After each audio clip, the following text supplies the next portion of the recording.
Merdeka atau mati. Itu adalah slogan yang senantiasa diucapkan oleh para pejuang-pejuang kemerdekaan kita di masa lalu. Mereka sadar selain kemerdekaan, hanya akan ada kematian yang menanti mereka ketika mereka masih hidup di dalam penjajahan bangsa Belanda. Merdeka atau mati, seharusnya kata-kata yang senantiasa kita ucapkan juga sebagai pengikut Kristus dalam kita menjalani kehidupan kita bersama-sama dengan Tuhan. Agar kata-kata tersebut mengingatkan kita, apakah kita saat ini telah benar-benar merdeka atau kita masih hidup di dalam penjajahan dosa. Karena sebagai pengikut Kristus, kita tidak dapat hidup di dalam dua alam. Kita tidak dapat mencoba untuk terus mengikut Tuhan dan menikmati kasih Tuhan, tetapi kita juga masih ingin menikmati dosa yang kita sukai. Sama seperti di dalam kitab Wahyu 3 ayat 15-16 berkata, "Aku tahu segala pekerjaanmu, engkau tidak dingin dan tidak panas. Alangkah baiknya jika engkau dingin atau panas. Jadi karena engkau suam-suam kuku dan tidak dingin atau panas, aku akan memuntahkan engkau dari mulutku." Disadari ataupun tidak, selama 76 tahun kemerdekaan bangsa Indonesia yang telah kita nikmati, banyak di antara kita sebagai orang percaya yang belum benar-benar merasakan kemerdekaan yang sejati. Faktanya, banyak di antara kita yang masih hidup di dalam ketakutan, kekhawatiran, kekecewaan, kecemasan, kemarahan, dan kebencian. Kita tidak sadar bahwa selama kita mengikut Tuhan, kita belum benar-benar dimerdekakan. Hal ini sama seperti yang Yesus katakan di dalam Yohanes 8 ayat 30-36 yang berkata demikian. Setelah Yesus mengatakan semuanya itu, banyak orang percaya kepadanya.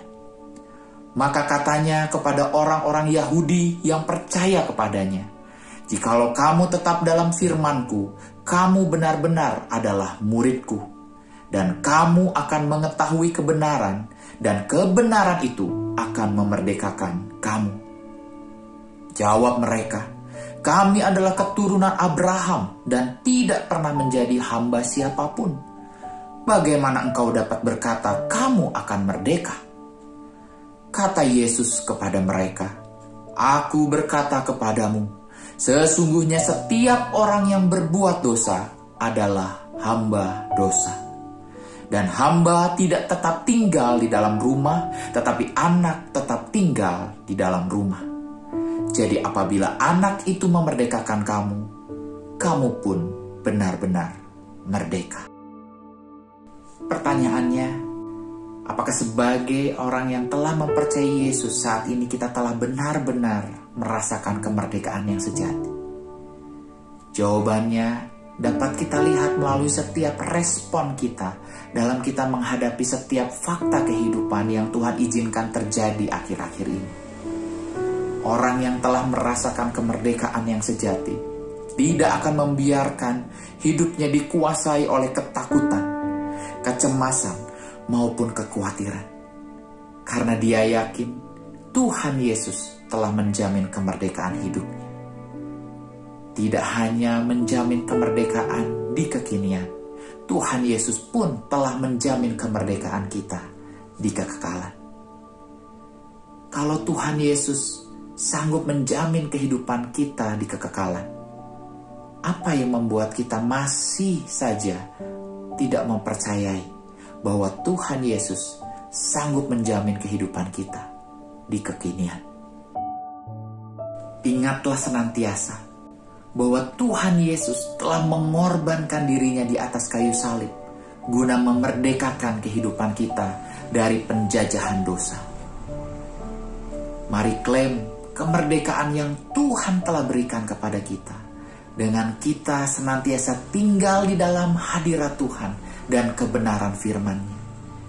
Izinkan kebenaran firman Tuhan dan kasih Kristus memerdekakan kehidupan kita dari rasa takut, khawatir, dan cemas dalam menghadapi fakta kehidupan saat ini? Pertanyaannya, apakah saat ini kita telah benar-benar merdeka? Semuanya akan terjawab dari setiap respon kita dalam menghadapi fakta yang ada. Apakah kita saat ini menghadapi fakta kehidupan dengan perasaan takut, khawatir, dan cemas? Ataukah saat ini kita menghadapi fakta kehidupan dengan iman yang teguh bahwa Tuhan Yesus telah memerdekakan hidup kita dan menjamin kehidupan kita, baik di kekinian maupun di kekekalan. Tuhan Yesus memberkati. Merdeka!